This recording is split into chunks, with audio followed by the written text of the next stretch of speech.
반갑습니다. 여수입니다. 오늘은 그 정명론에 대해서 살펴보도록 하겠습니다.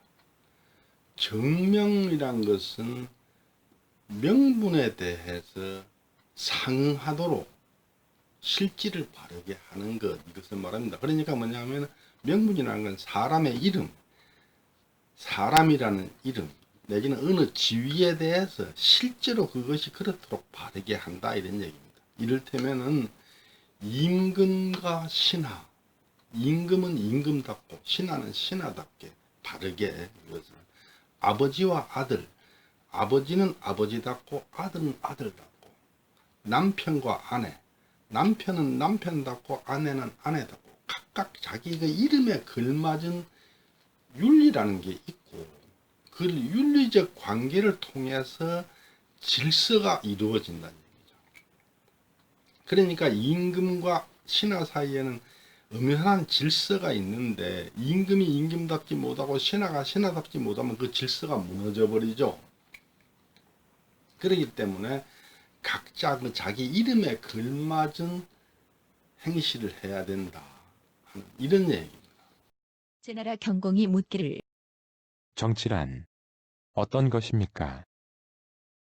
공자께서 대답하시기를 임금은 임금답고 아비는 아비답고 자식은 자식답게 각각 저마다 구실을 다하는 것입니다.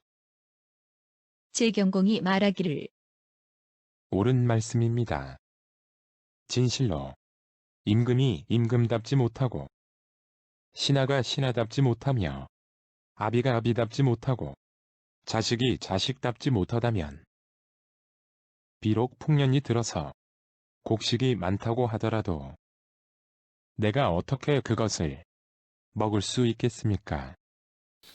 만화의 내용은 그 논어에 나오는 아주 유명한 문장이죠. 정명론을 요약하면은 다음과 같습니다. 임금이다 신하다 하고 하나하나 이름을 지어서 구분을 함으로 해서 상하 존비의 관계가 어지럽지 않게 된다.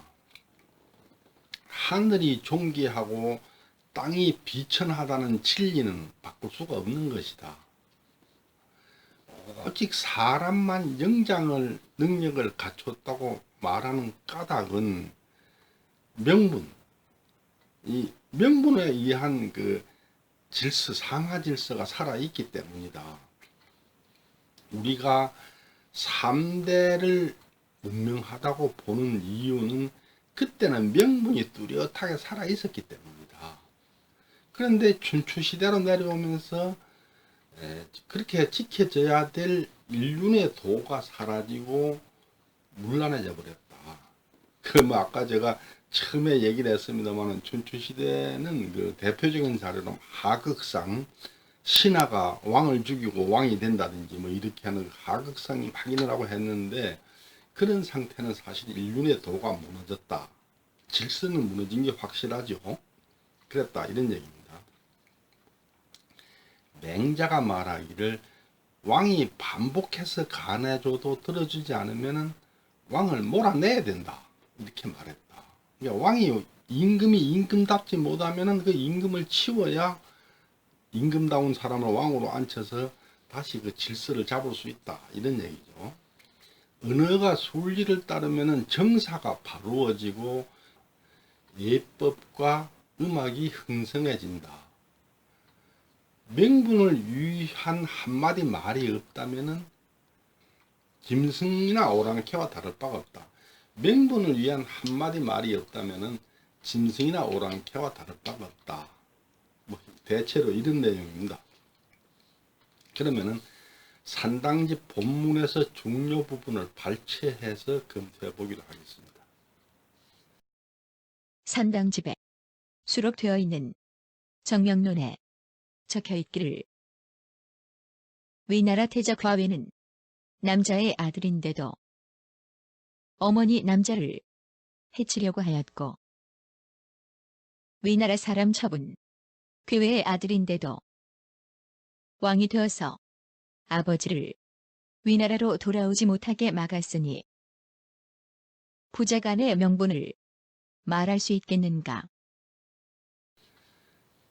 이야기가 좀 상당히 복잡한데 아까 제가 독소학 입법편문에서 그 자료에 관한 이야기를 할 때 간단히 언급하겠다고 말했던 부분입니다. 많은 기록이 있지만 사마천의 사기를 인용하는 게 가장 좋을 것 같아요. 그래서 그 사마천의 사기를 제가 인용해서 설명을 드리면은 다음과 같습니다. 위나라 태자 과외는 영공과 남자의 아들이다. 괴외는 어머니 남자를 미워하여 죽이려고 했다가 탈로가 나자 송나라로 도망쳐서 이 나라 저 나라로 떠돌이 생활을 했다. 영공이 죽자 괴외의 아들 첩이 왕위를 이어받아 출공이 되었다. 괴외가 진나라의 도움을 받아 위나라로 돌아가려고 하자 위나라 사람들이 들어오지 못하도록 막았는데 괴외가 위나라로 몰래 숨어 들어와 반란을 일으켰으므로 출공은 누나라로 도망쳤다. 반란이 일어나자 자로는 반란 현장으로 들어가려고 했는데 자고가 말렸다. 하지만 자로는 나라에서 녹봉을 받는 사람이 반란을 피해 도망갈 수는 없다. 라고 하면서 반란 현장으로 들어가고 자고는 밖으로 나가버렸다. 자로는 반란군들과 싸우다가 죽을 지경에 이르자 군자는 죽을 때에도 모자는 벗지 않는다. 라고 말하면서 갓건을 다시 바르게 고쳐 매고 나서 죽었다. 위나라에서 반란이 일어났다는 소식을 듣고 공자가 말하기를 자고는 돌아오겠지만 자로는 죽겠구나. 라고 탄식했다. 반란에 성공하여 괴외가 왕위에 오르니 그가 바로 장공이다. 아버지가 없는 자식이 어디에 있을 것인가? 나는 감히 알아듣지 못하겠거니와 어질지 못한 사람이 임금이 되는 경우는 있어도 아버지도 알아보지 못하는 사람이 나라를 다스린다는 것이 또 어찌 있을 수 있는 일인지 나는 알아듣지 못하겠다. 어머니를 죽이려고 했던 계획, 이 사람이 장공이죠. 그리고 왕위를 뺏기지 않으려고 자기 아버지 장공 계획을 돌아오지 못하도록 막은 출공, 응?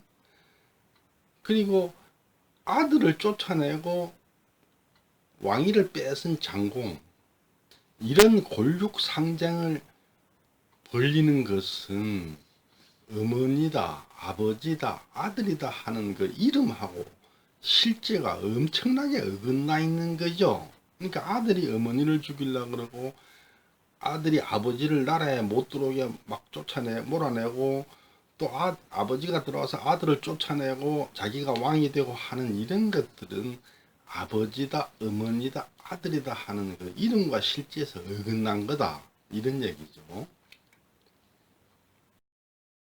언어가 순리를 따르면 정사가 올바로 이루어지고 예법과 음악이 크게 흥성해진다고 하였으니 이것이 어찌 공자님의 뜻이 아니겠는가? 성인께서 다시 나타나신다고 하더라도 나의 이 말만은 바꿀 수 없을 것이다. 산당공은 자신의 주장이 이건 진리이기 때문에 공자, 맹자, 성인이 다시 나타난다 하더라도 내 이 주장을 꺾어버리지는 못할 것이다. 지금 내가 하는 말이 진리다, 이런 얘기죠. 위나라의 신하라는 주우는 위나라 임금 환공을 죽이고 스스로 왕위에 올랐으며 최자라고 불리는 최자는 제나라에서 녹을 먹으면서도 제나라 임금 장공을 죽였으니 임금과 신하 사이의 명분이 안정되어 있었다고 말할 수 있겠는가?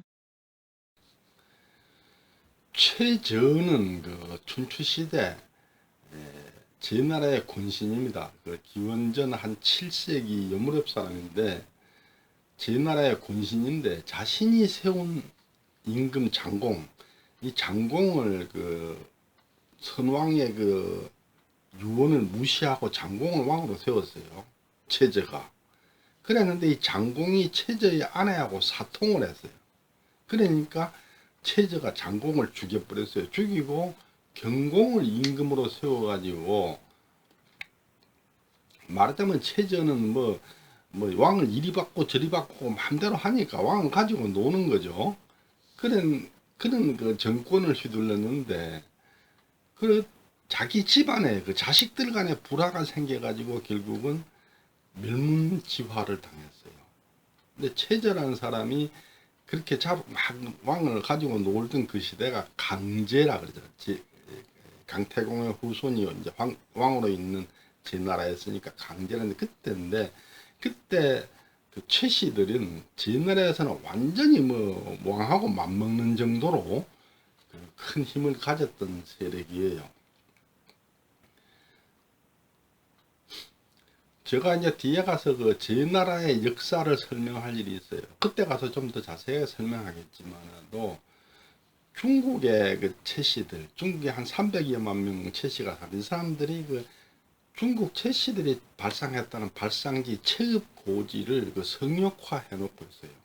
중국 산동성 빈주시 채팔촌이라는 곳인데 거기다가 중화채씨 역사문화원을 지어놨는데 제가 그걸 가봤는데 한 10,000평도 넘어요. 아주 넓은 10,000평도 넘는 것에다가 그걸 지어놨는데 그 남쪽 그 회랑 양쪽으로 그 정문 양쪽으로 그걸 뭐랍니까 저기 잉랑이라 그러니까 잉랑 양쪽으로 있는 잉랑 벽에다가 그 옛날 중국 고대 그 유명한 채씨들의 그 사적을 다 적어놨는데 맨 처음에 이제 그러니까 뭐 강태공이 뭐 채씨를 받았다는 채계잔이 이런 사람들 빼고 처음에 최저가 나오더라고요.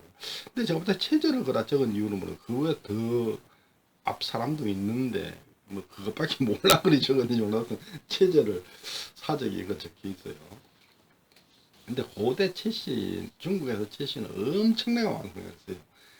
사해대성이라 할 정도로 뭐 지금도 중국 그 바이두를 검색해 보면 채씨를 북방 호족의 우두머리 이렇게 그 얘기를 합니다.